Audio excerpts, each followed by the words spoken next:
কি হয়েছে মনিবার, কি চিন্তা ভাবনা করতেছেন? চিন্তা ভাবনা করে 150% জমি আলি ফেলাইছিলাম।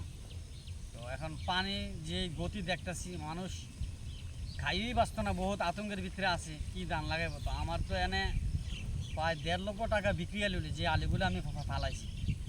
তো এখন আমি বহুত একটা হতাশার ভিতরে আছি, কারণ 70,000 টাকার উপরে আমার খরচ গেছে।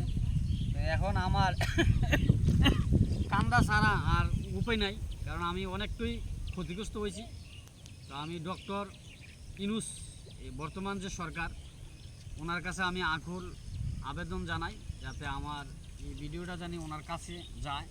যেহেতু আমি একজন কৃষক, আমার অনেকটাই ক্ষতিগ্রস্ত হয়েছে।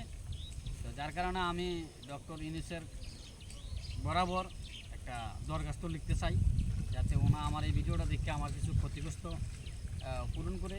তো আশা করি ওনায় আমার এই ভিডিওটা দেখবে বা আমাকে একটা উৎসাহ দিবে সামনের দিকে, আমি যাতে আবার সামনের দিকে জমিগুলো আবার আলি ফালাইতে পারি, আমাকে একটা সাহস দেওয়ার মতন যোগান দিবে। এই বিশ্বাস বর্তমানের সরকারের প্রতি আমার এই বিশ্বাস আছে। তো আজ ভিডিওটা এই পর্যন্ত।